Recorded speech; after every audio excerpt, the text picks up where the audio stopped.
Hey guys, it's your girl Boonie, and you're listening to episode 89 of the Boonie Breakdown podcast. The podcast where we sometimes cry, we always laugh, we might get a bit ratchet, but we're forever going to break it down. Your source for all things responsible and ratchet.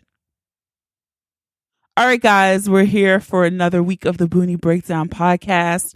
I'm really excited about my guest today, and I'm about to share a clip, but I had to set it up first because you wouldn't have gotten what it's from. So this clip you're about to hear is from the Boonie Breakdown Live that happened back in November of 2018, and this was one of the audience members, okay?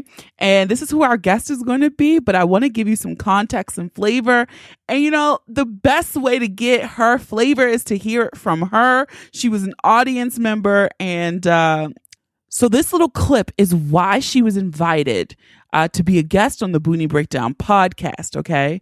As an audience member, this was a true standout moment of the Boonie Breakdown Live Responsible and Ratchet edition that happened November 2018. I do want to make a note that the sound from this audio clip is not 100%. It's not the best, okay? But you will get the flavor of our episode guest this week. Enjoy. Question. Yes. But it is a comment, and it goes to the whole conversation that we were having about why women fake and why, you know, how many partners people have sex with, and the Adam and Eve piece. The reality of it is women do a lot of faking because we're taught that we're here for men's pleasure.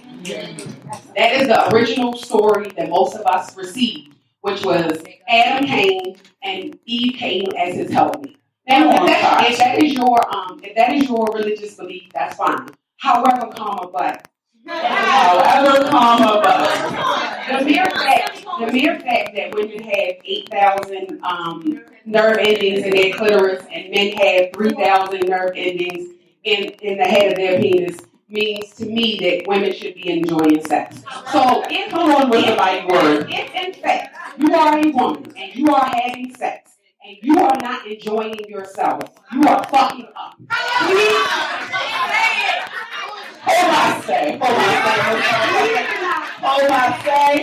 Please do not let any religious dogma or any other sort of dogma keep you from achieving orgasm and getting what you want. And if that means you have to tell your partner, bruh, because the truth is, I fucked a lot.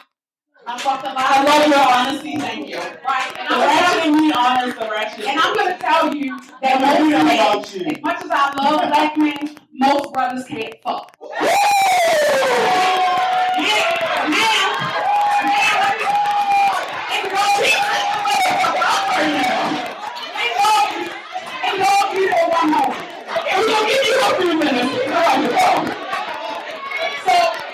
So the whole narrative.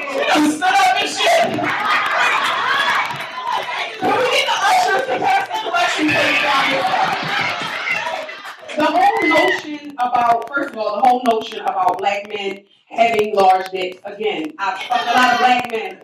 Not all black men have large dicks. And many of those who do, guess what? They can't fuck. So, it all goes back to this. If you're having sex, your partner should be spending time arousing you. Yes. Your pussy should be engorged. Yes. Hence the idea of being tight. It's not tight. It's fucking swollen from all the blood that's rushing to it if your partner is doing what you need. I'm going to email you to be on an episode of Okay. Or make that happen. At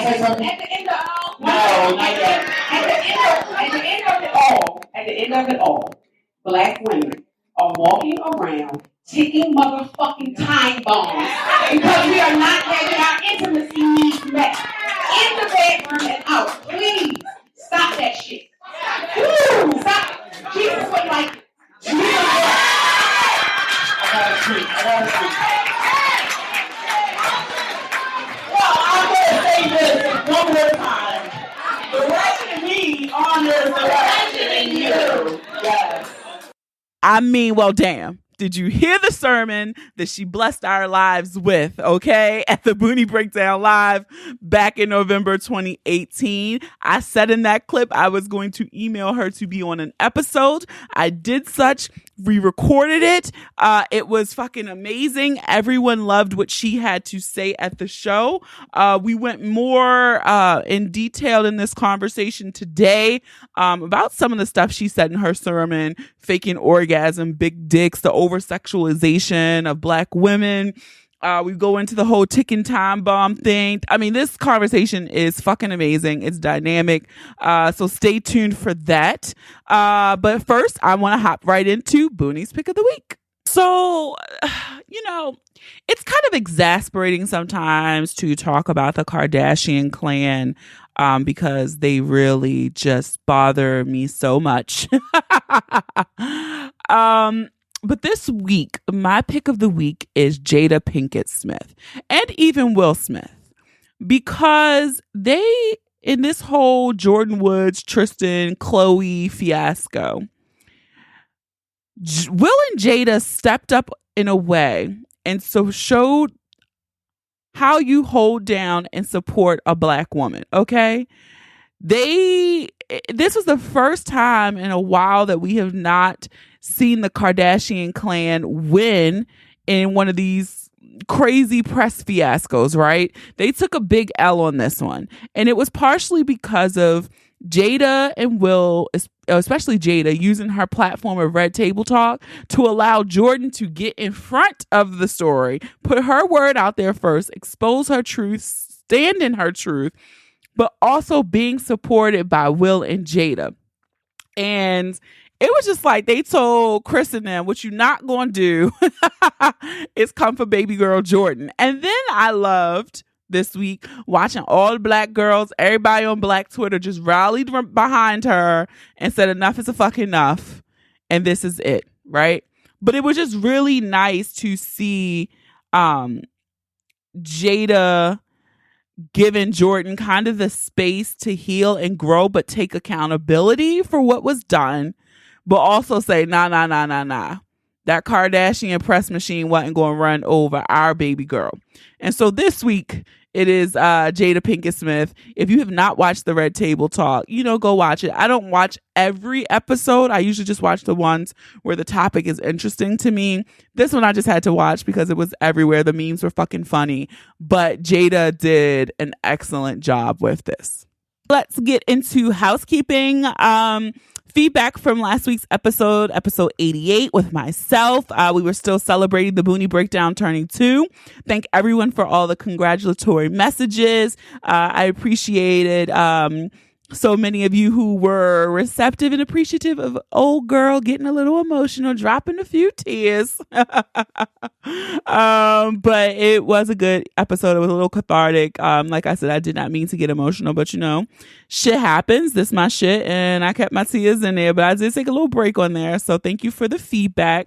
Also, for turning 2, I was requesting some reviews of the podcast.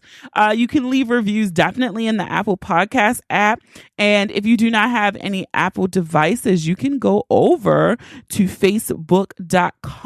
Okay. And that is a great way to leave a review. So I want to shout out Sabrina Renee for leaving a 5-star review over on our Facebook page.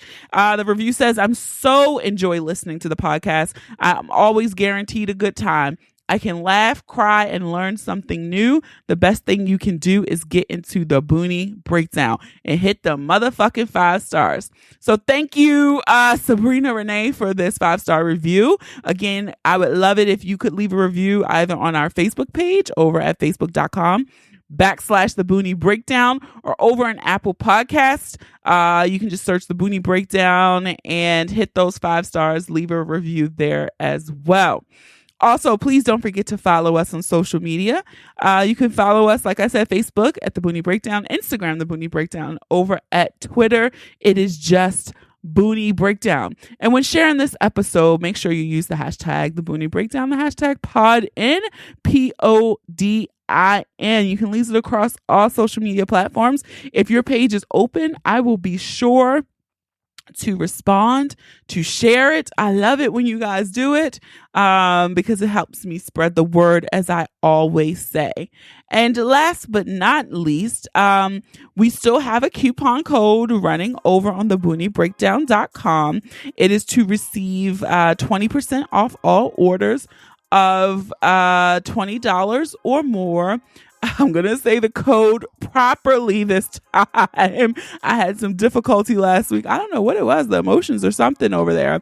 But if you just use the discount code 2, okay, spell it out, TWO, it runs in through March 9th, okay, for 20% off. And it even works on a Ratchet Box of Love if you still want one of those. So that is it for me, guys. I know this was kind of a long opening with the clip and all. But let's get ready to get into this delicious episode. So let's get ready to break it down. All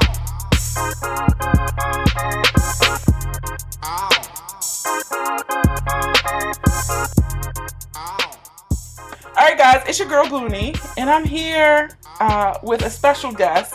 And if you came to the last Boonie Breakdown live show, Responsible and Ratchet Edition, you heard a sermon from this woman. She shut it down. You just heard a clip if you weren't there. I just played the clip. That's what you listened to. So I would like to welcome Nneka Nnamdi to the Boonie Breakdown. Hey. What's up, y'all? So I'm a woman of my word. In the clip, I told her I was going to email her to be on an episode because she came in there, dropped an atom bomb, and then sat back down. Like, she really had people in there preaching. I don't know, you could probably hear some of the chatter in the background in the clip, but she really just sparked the fuse at the live show. So thank you, sister. You are welcome. Anytime. It was so many truths. We're going to dive into some of that right now. Okay. I hope you're ready. I'm ready. I stay ready. I was born ready. Let's go. So I thought one of the key points that you mentioned, and especially with some of the news going around. So by the time you hear this, we recorded this a few weeks prior to before you guys are listening to this, but you mentioned sisters are walking around as ticking motherfucking time bombs, I think you said. Yeah. Because we aren't receiving pleasure in the way that we should. Correct. I need you to elaborate on that, because that was my biggest takeaway from that. Okay, so in context of, so it's two pieces. In context of what we were discussing in the show, we were really talking about intimacy needs. Mm-hmm. And at the show, we were talking about sexual intimacy. And it is my thought, and based on the things that I've heard women share, that we are not having pleasurable sex. And by we, I'm specifically in this conversation focusing on Black women. We are not having pleasurable sex. We are also not understanding intimacy, non-sexual intimacy, and not having those non-sexual intimacy needs met. So if you are, one, not having sex for whatever your reasons are, or are having sex and are still not having your physical intimacy needs met, and then you are also not having your non-physical or non-sexual intimacy needs met, you are walking around as a ticking time bomb. Yeah, because when you said that, I'm like, damn, that hit the nose on the head. You around here, you faking at work because you got code switched, and you got come home, be a mama to your kids if you got kids, or you're a caretaker to some elderly folk, or your mama, whoever you taking care of. And the one place you think you should be getting your rocks knocked off in the bed, not getting that either. Your man, woman, partner, whoever, can't even please you right. And I think that's part of the reason why this stereotype about the angry Black woman comes into play, is because we are caregiving all around the board, right? We are succeeding all around the board. And, I'm air quoting, we are, the most educated. We starting businesses left and right, while caretaking our children, our elders, our community, our church, sororities, this, that, and the other, while trying to, be in healthy partnership with Black men or whomever. Meanwhile, we're not caring for ourselves. We're not getting the care that we need for ourselves. And so that does, after a while, will make you angry. It will. And I know people joke and laugh when I say it, and I promote masturbation a lot. It's yours. Yeah, like, you should know how to please yourself, one, so you can tell someone, nope, that's not it. Go to the left, right, whatever you need them to do to make you have an orgasm. But that is a moment of self-care, especially if you're someone who is not involved in a partnership at the moment. Right. Or you're not out here having a whole season, right? It might just be you for the moment. Right. So you need to figure out how to release that tension on your own. Right. Absolutely. And I'm amazed also. And when I say these things, or when I post something on Instagram about masturbation, or use a Hitachi magic wand, shout out to the sponsor, that people like I've never masturbated. Like, what? Well, I mean, think about it. Going back to the context of the conversation at the Boonie Breakdown, we have been taught that we are not supposed to. I was at a conference called Sex Down South. Actually, Vanessa. I heard about that. Yeah, Vanessa was presenting from Vagistine was presenting there, and one of the things she talked about is the number of Black women who have never looked at their own vagina. I didn't even think about that. So, masturbating is one level, right? Just looking at yourself. But we don't even look at ourselves. So that's dangerous, because then if there are changes, how do you know? How do you know if you don't know what it looks like? Yeah. But all of that stuff, not looking at it, not touching it, not tasting it, because that can tell you a lot about your health. It can tell you a lot about your hormone, whatever the hell, right? Mm-hmm. All goes to this idea that our lady parts, or our vagina, or our, yoni, or whatever you call our pussy, is something wrong with it. It's to be covered up. It's not for us. Yeah. Like, the whole dynamic or the whole narrative that we've been taught is that it is not for us. It is specifically created for, one, to pleasure men, but second, for procreation. Yeah. Both of those things are things that are not. And even I'm going to take it a step further.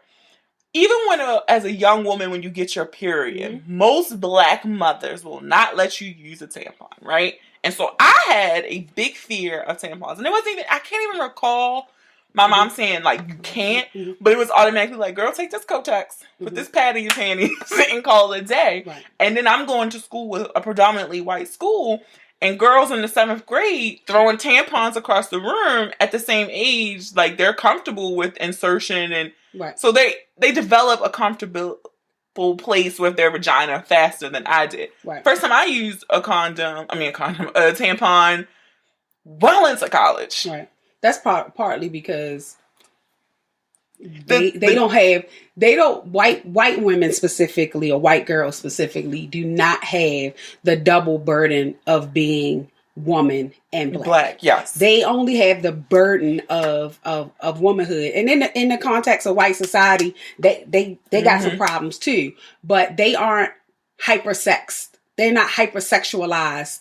Yeah, in the way we are, at the same time, having also gone to a predominantly white middle school and high school for the first 2 years, I can tell you that white girls were exploring their sexuality way earlier, and way broader. Yes, and without any fear of not then being labeled fast, or not being marriageable. Yes, because there is. There doesn't seem to be the same. You can't turn a hoe into a housewife in the white community as exists in our community, because again, they don't have the burden of both being black and being woman. And one thing culturally Black people do is we take the wider society's rules and we ratchet them up all the way and then apply them to ourselves. So this whole narrative, like, Black women have to be ladylike. Well, first of all, being ladylike is not even our cultural dynamic. Seeing women as weak and frail and all of that is not an African. It's not an African cultural dynamic at all. So I don't even know why we would be wanting to mimic that. But because of that, we don't touch ourselves. We don't look at ourselves. We don't explore our sexuality because we don't want to be viewed as a whole.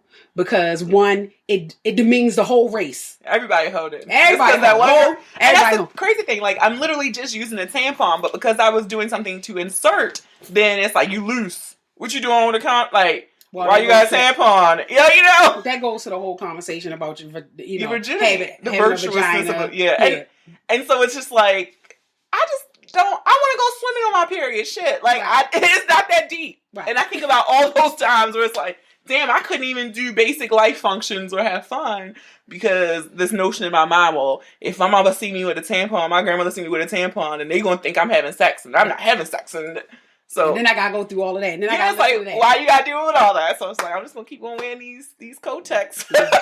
Big ass, bulky Kotex that are uncomfortable as hell. Uncomfortable and just sitting in your underwear. And it's just something as little as that. And I just remember all the time in high school and middle school, they used to laugh. And it wasn't even, I don't think they were doing, but it was just like they would joke us black girls because we were the only ones who had pads. Mm-hmm. We literally had to like campaign at the nurse's office for the nurse to carry pads because they only had tampons. Interesting. And it was just like that. Something as simple as that was a cultural thing. Right. And it's like we can't wear tampons. It very much because is. we gonna get labeled fast and behind some cotton.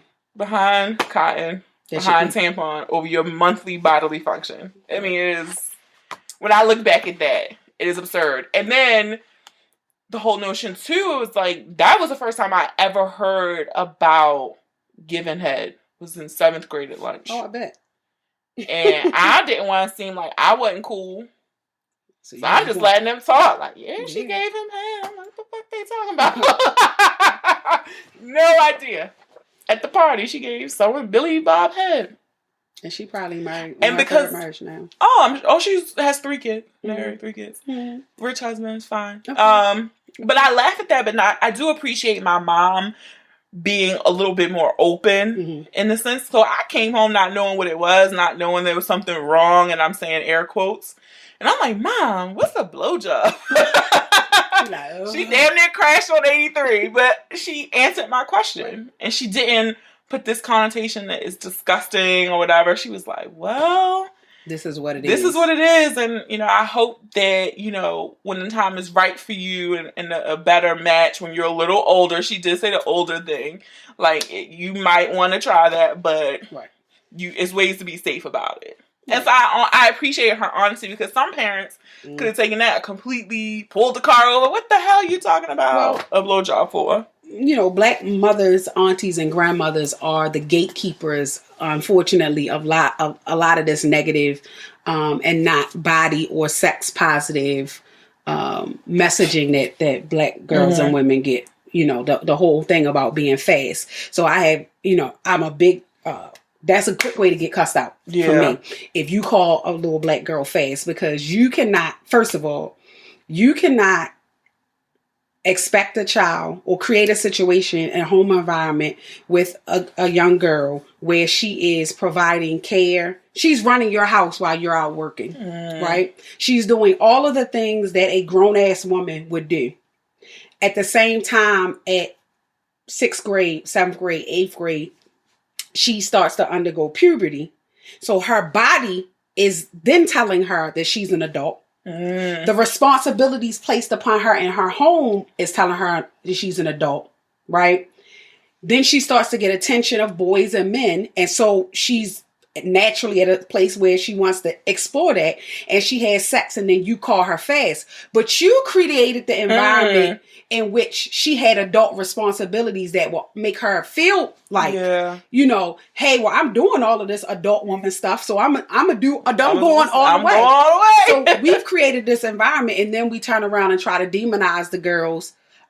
Meanwhile, your 18-year-old son is sitting on the couch playing a game, but his 13-year-old sister is washing clothes and like this is the stuff we create. So it's not fast isn't the thing.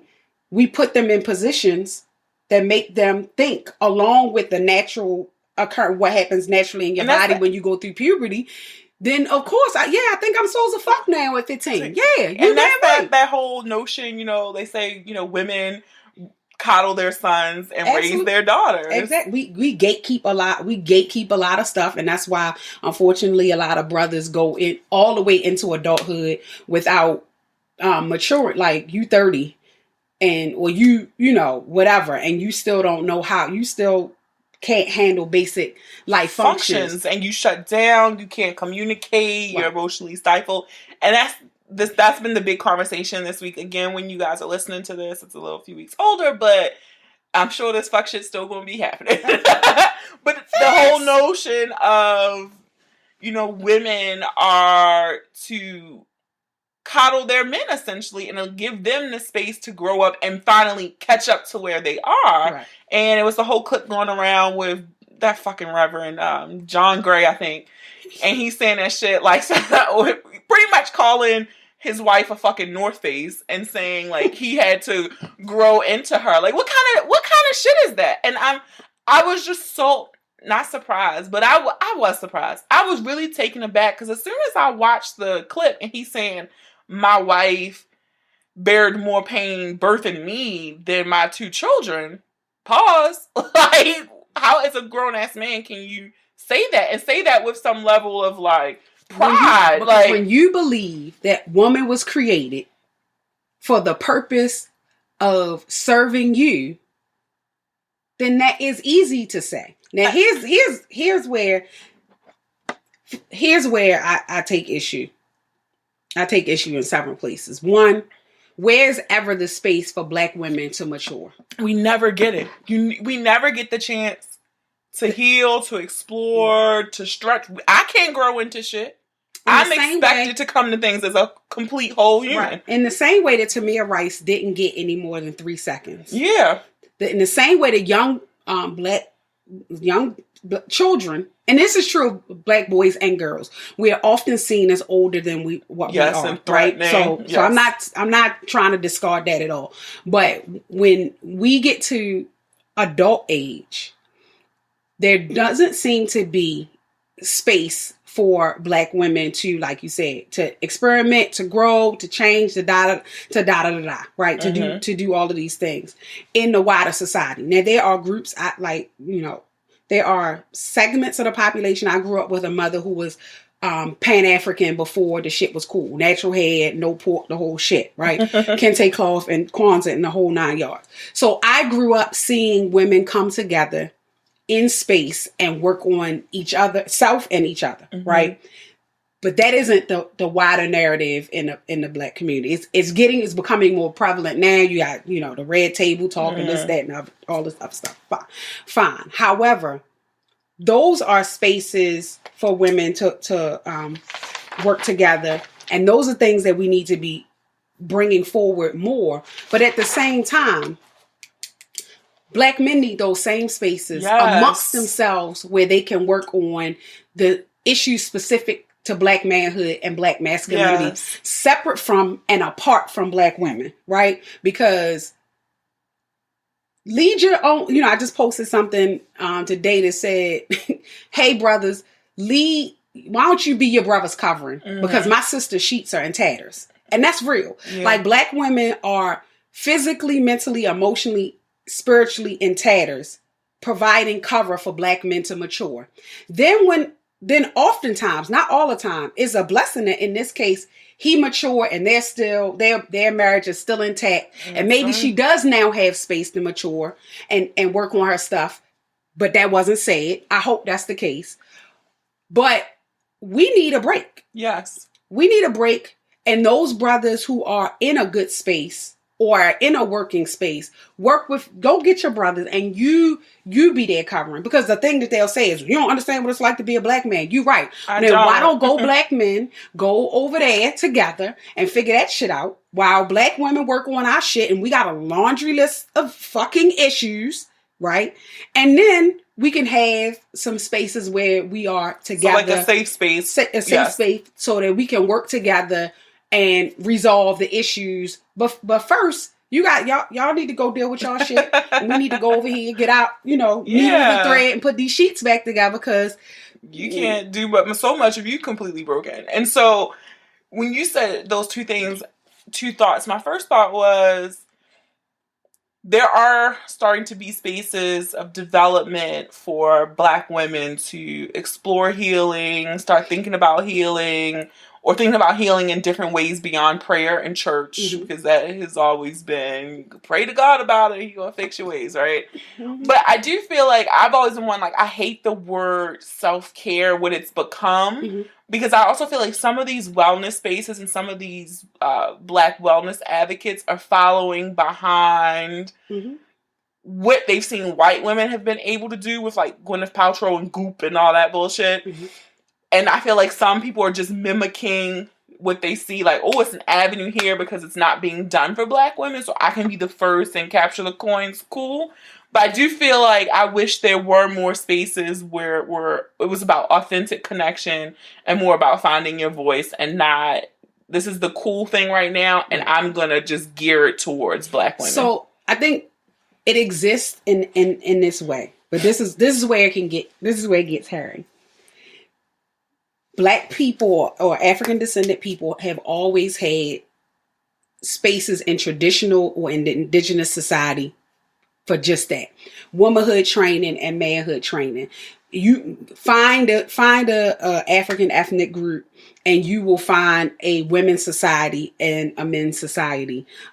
Sometimes they are completely separate. Sometimes they are kind of separate and work intersectionally, but the mechanisms are there.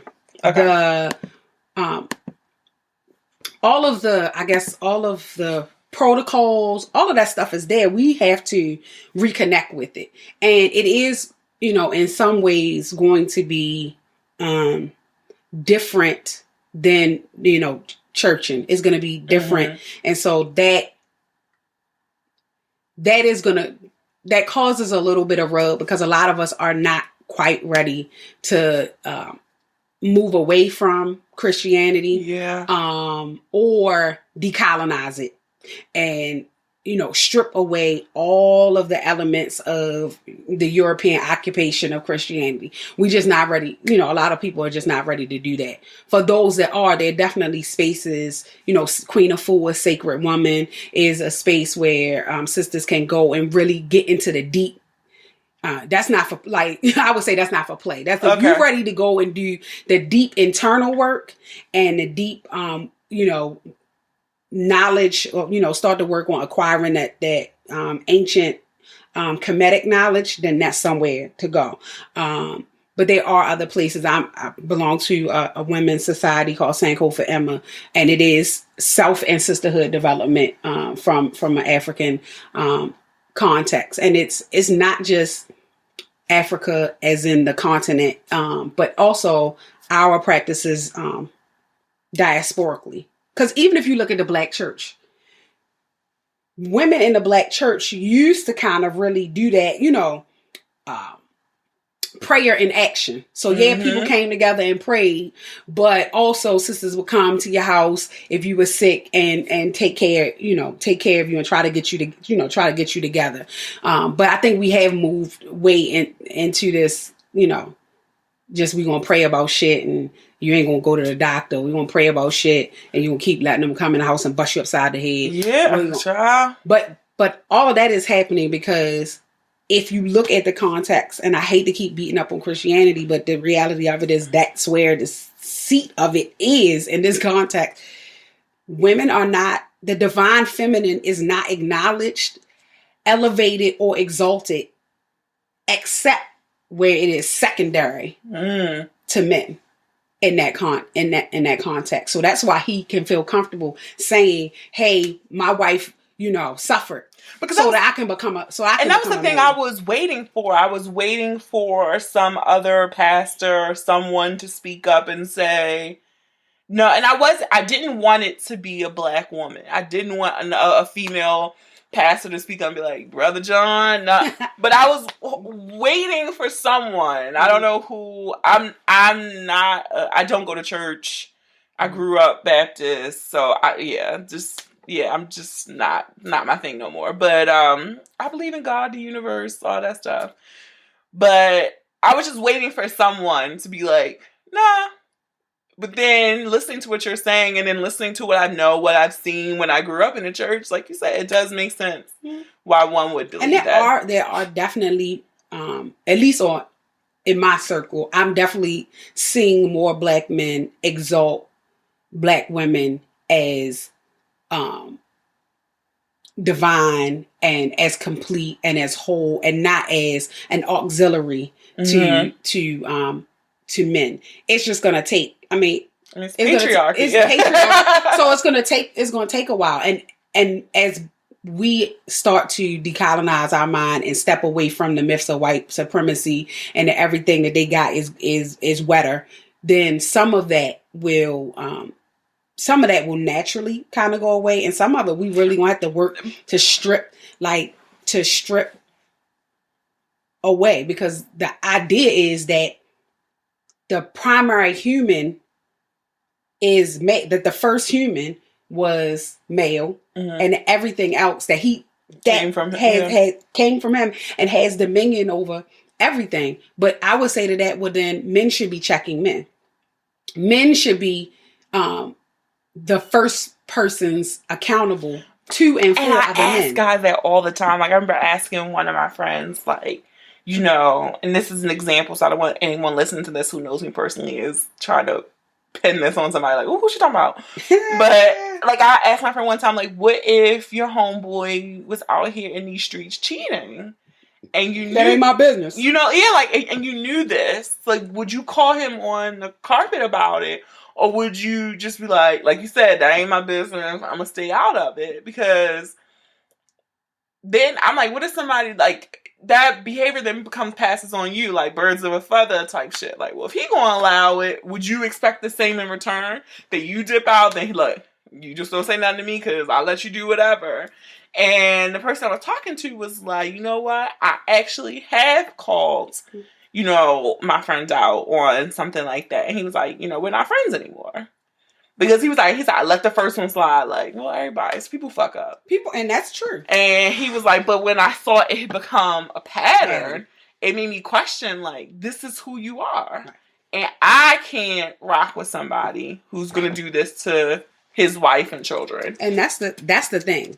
We're not talking about throwing every brother away. We're not, or every sister away for a one-time thing. But we do have to address the patterns. We have to address the patterns of, you know, women, black women specifically, accepting, you know, whatever kind of treatment, whether it's sexual or otherwise. Yeah, and I think, too, part of it goes to you having onus over yourself and your own behavior. Because each of us has, I won't say everybody, but some of us have experienced situations, some of us have experienced traumas that have shaped how you see the world, how you interact with people.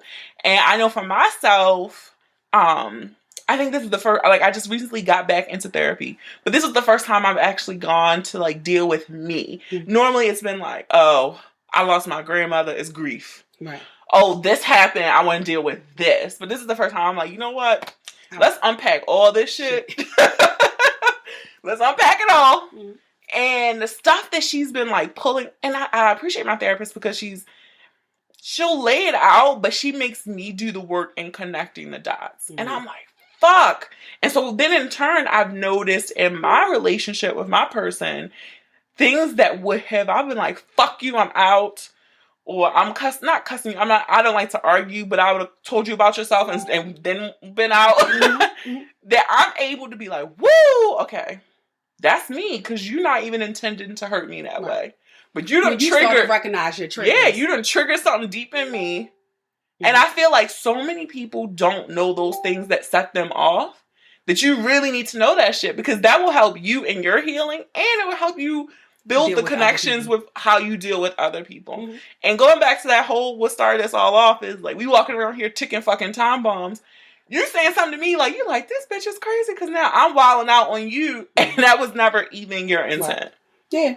And I think that the triggers, like for me, everyone knows these Kermit memes. The Kermit memes give me life.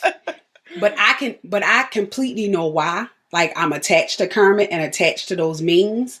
I use them even now, like, oh, somebody, let me get my drunk Kermit meme because I'm about to go there. You don't have to react. You can get to a point in your self-worth where you can see the trigger coming. You can feel it and experience it and not react to it or not react negatively to it. Or you can say to the person, yo, that triggered me. Yes. Like that. I know this isn't exactly about you. Maybe this isn't what you intended, but this is how it made me feel. And it is tied to this thing that I'm working on, and that piece. But a lot of it is in the context of sex is we feel like we ain't supposed to be having it because that's what we've been still taught. That, yeah. Yeah, we were taught to have sex or to choose men to have sex with in part for what they could provide. So this is where it gets real ugly. So I had posted, like, we were taught to have sex for provision, not for pleasure. So that's problematic. Like the whole... he'll be a good father. Yeah, he'll be a good father. He'll be a good provider. He has such status in the community. So I don't have to achieve pleasure because he's providing. No, you... And you mean this shit. Yeah. Because yes, he's a good provider, but he getting on top of you doing his business like The Color Purple. Yeah. Not even seeing you as a human being. Sex is it is a form of connection. Yeah. It is a form of communication. So you're not communicating with your level on at all. That level with your partner because you're not engaged in it. You just there. Because you want wrong with that. Because you want to have a nice house. Well, I'm pretty sure you can have good sex and a nice house. Like these things can coexist. These things can coexist, and we don't think they can because we still think sex is dirty. We still think our vagina is dirty. We still think you gotta douche. I mean, people still saying shit, you gotta douche every month. You still like, these are basic things that I, thought that we had, but we haven't gotten past when you said the douche, I saw somebody, it was so reckless, going around, it was on Instagram, posting this post. No, she was talking about some mixture she make with Castile soap that she inserts in her vagina. Why can't? Okay. Ma'am. I can't. And it has thousands of likes and comments where people are like, oh, I'm going to try this. Because you think your pussy's supposed to smell like Bath and Body Works. No, it's supposed to smell like pussy. Yeah. I mean, it's simple. But again. But when you're conditioned, it's why it's a $2 billion market for that kind of shit. Because they need you to buy these wipes and sprays and douches and shit. No, it's a self-cleaning. Now that doesn't mean if you have an infection, go to the doctor. You got some yeast or some other shit. Yes, go to the doctor. You might have to put something up in there, but on a daily basis, you don't need to be doing that to clean. You don't need. And guess what? Guess what I found out. Men don't even. The men you want, the men that actually are going to be concerned about engaging you and your body and pleasuring you, like the natural smell of pussy. And there you go. That's my experience. They don't, that cucumber melon shit. Not the cucumber melon. That's you. That's you. You can just say, you get self-conscious about it. That's you. That's not. Which is why, just go get you some honey pot, girl. Yeah, get you some honey pot. Yeah, wash it on up. But you can wash it on up all you want. It's going to be what it's going to be. It's still going to be what it's going to be. Or the one we heard somebody say, how did it say? Well, I don't kiss him. This is shit. Oh, you I don't kiss him after he eat my pussy. It's yours. It's yours. Yeah, what message you sending? What? Come here. It's in your beard. But like, cause like it's gonna make you a lesbian. I don't understand. It's yours. So the whole we have all of these negative and false narratives about our body and about our sexuality that are keeping us from living our best life, achieving any kind of modicum of pleasure, but also bonding. Like, yeah. I mean, everybody you had sex with don't. So this is probably going to be controversial. Everybody you have sex with don't necessarily mean you need to be in a relationship with them. Facts. Sometimes there are definitely men that I have had sex with, had sexual intimacy with, that a relationship is never a thing. But there is a bond and a communication that was appropriate for that time and appropriate for our now friendship. There are also men that I have intimacy with that I've never slept with, and it is appropriate for our bond and the nature of that relationship. And so we got all these ideas about, well, if you have sex with him, you don't. No, maybe his job at that moment is to provide you sexual pleasure. And the thing is, too, I think I had to, and I'm still unlearning some of that, because even I think about how long I held on to my virginity was all of that ingrained in there. And then even beyond that, even in my early 20s, me not wanting to have sex with more people in a certain way. Like, oh, I'm not going to have vaginal sex, but I'll do other things with you because I want to get a husband. I'm still going to marry. And I was still thinking that way in my early 20s. And so it's taken me a while to be like, why is virginity even so? Why is virginity even valuable in girls? So this is as a mother of sons. I'm like, so my son's virginity, his chastity, their chastity isn't valuable. And this is why we have black men running around with 17 children by 5 different women, because we've never taught our sons that their sexuality is valuable, that their chastity is important. So but again, that goes back to the period of enslavement and studying. And black men receiving the narrative that they are supposed to spread their seed on top of this dominant culture's idea that men, boys will be boys and men can spread their seed. Then you have the masters using black men as stud, and so that becomes a behavior that carries. See, I'm going to take us on another route, and I'm not going to go there, but it goes to, you see that narrative in what you're saying when people were upset, when you saw black men upset with Cosby's prosecution and them saying, well, look at Harvey Weinstein. Well, it's like, yes, rape is wrong. Right. Harvey Weinstein should go to jail too. That should be the narrative. It should not be why y'all prosecuting Bill. It should be when y'all going to drop that hammer on Harvey Weinstein, right, which his trial should be coming soon. So we'll find out if he's going to jail. Because too many black men want to imitate the masculinity of white men. Yeah. I question why would you want to imitate the masculinity that resulted in the enslavement of your people, the colonization of your homeland, the absolute destruction of African civilization in many ways, and maybe not destruction, but the stymieing of the development of African civilization in many ways. Why would you want to imitate that? Why would you want to imitate that? And I have to question this idea, but it goes back to consent. When you have people, and I have heard people say, never deny your husband. So you mean if I'm sick, if I'm bleeding, if he just cheated, he beat me up. If he just beat me up, yeah. If we getting evicted, if the lights are off, if my children are sick, if I just don't fucking feel like it, I'm never to deny him. That means I can't have. That means I have no personal agency. You have no agency. Why would you want to imitate that? Why is that the dynamic that you would want to have between you and your partner? Why is it? That doesn't work. But that's because we're still imitating that. We're still imitating that mindset. Like, we should be putting out all predators out of our community. Bill Cosby, and look. Start with your Thanksgiving family table. Y'all gonna listen after Thanksgiving. But y'all sit up there. Everybody always talk about, don't leave them kids with so-and-so, because But why are they at your house? Get the fuck out. We gotta start clean in-house first. Why would we want Bill Cosby?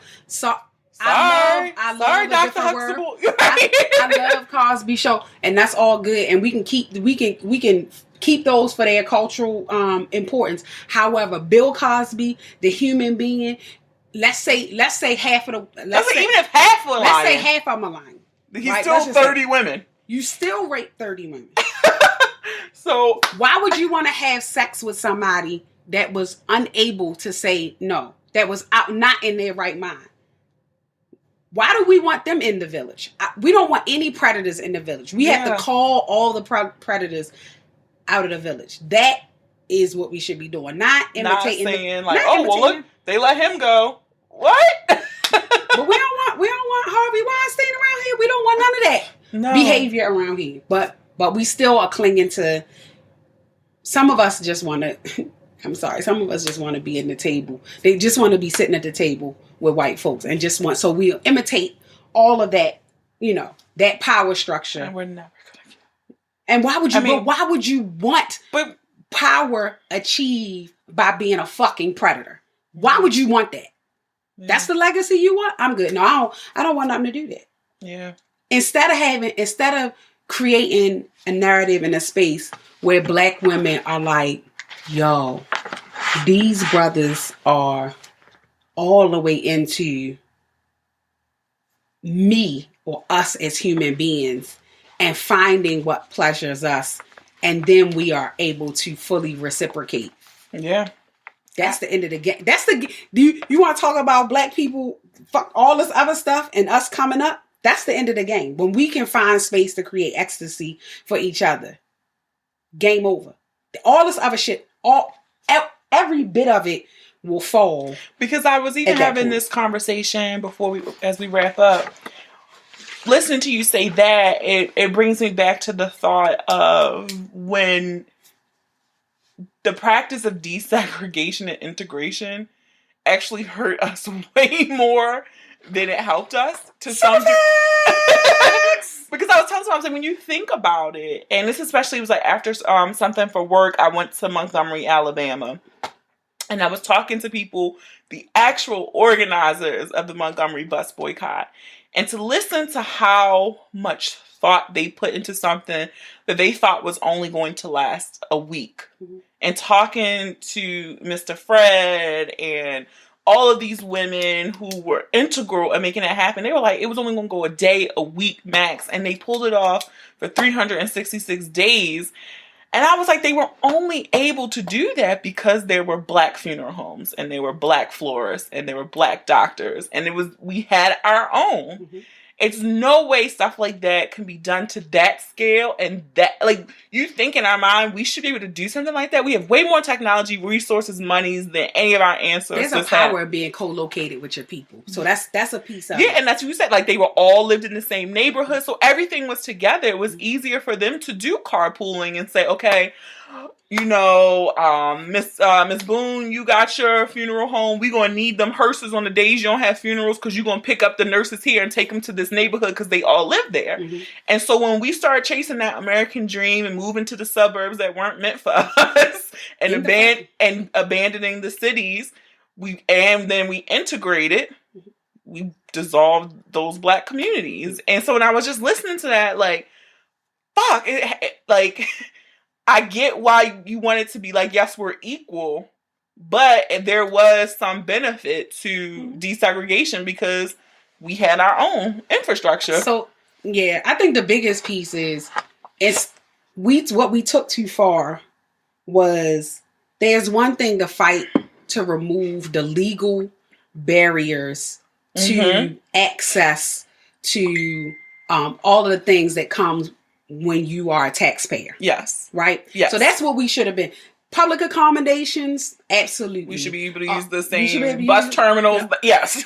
We should be able to vote for who the hell we want. Yes. So we can put our proper representation. Any kind of regulation, policy, or practice that is discriminatory is problematic. Yes. Where we part company and where I think the failure of the civil rights movement is there was then what we did all of that, and a lot of us just thought white people's water were wetter. They thought that their cultural paradigms were better. So as soon as we we wanted to run over there with them instead of taking the next step, which would have been to deal with the self-esteem issues and all of the things that the previous 300 years had done to damage the humanity of black people, but do so together so that we wouldn't be in a place. Now, granted, all of these sexual issues, agency, consent issues, toxic patriarchy issues, a lot of these issues, they all existed in 1965. Yes. If they didn't, then Rosa Parks would have spoken for herself at the church that night. They made a decision in the back, the men, that this woman who had been a field organizer was going to do it, who had been out there investigating the rapes of black women by white men, could not speak in front of that King was going to do it instead. So all of these issues have been the same.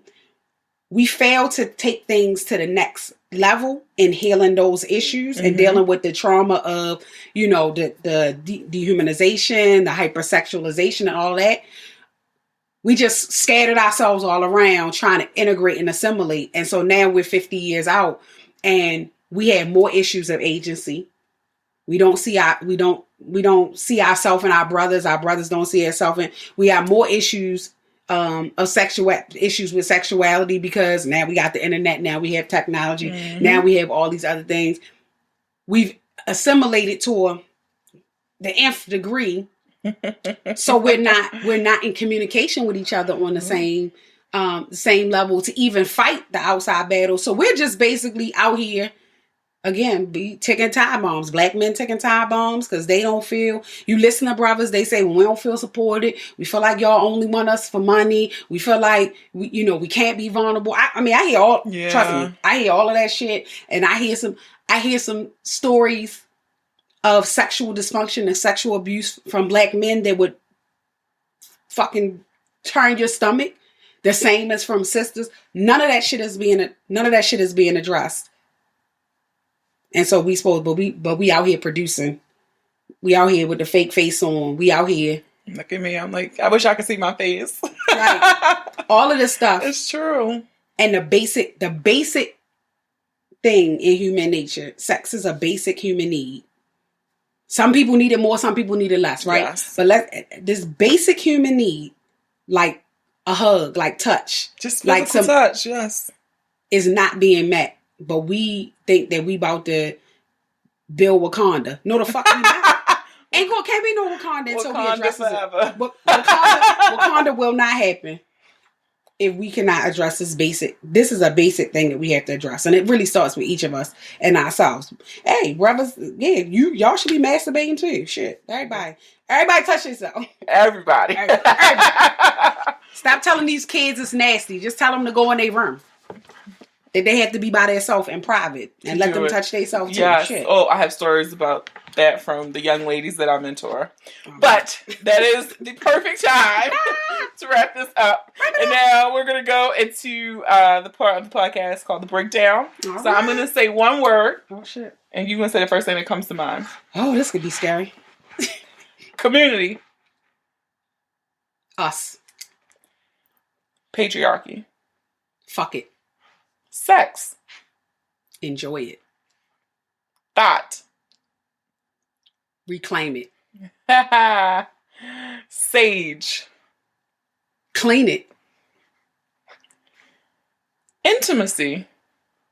Find it. Self-care. Damn, it's just one word? Or you could say a phrase if you need to.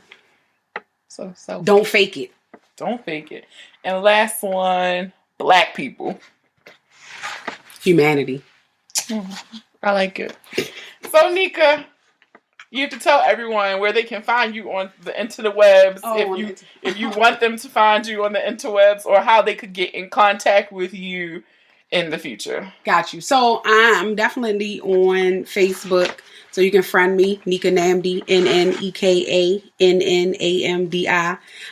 If you just have a question or something, inbox me, or you can email me at, what is my email address? KIYANNAMDI@yahoo.com. I'm not fancy. I ain't doing no Instagram and shit like that. I can't get my intimacy needs met if I'm on all these fucking social medias. It's all about scaling back, because I keep saying Now the iPhone tell you your screen time. I'd be like, this is some bullshit. I can't find the I'll show you how you set it up after this over. So I will link Nneka's Facebook page and I'll put her email in the show notes if you would like to reach out to her. And so thank you so much for coming on and helping me fulfill my promise I made at the live show. Yes. So you're welcome. Thanks again. Bye. Thanks again to Nneka for coming on the podcast. You know, I really enjoyed the conversation. She always shoots straight from the hip. No chaser. It's never any bullshit. Okay. So I do recommend you follow her on Facebook. She does a lot of great community work and posts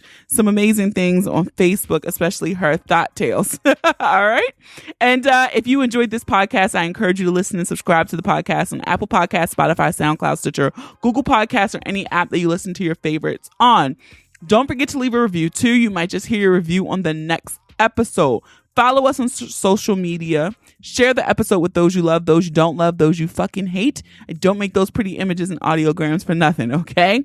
Have a dope ass week. Remember, you can use the code 2TWO over at thebooniebreakdown.com/shop to save 20% on your merch. Thank you for listening. And remember, the ratchet in me always honors the ratchet in you.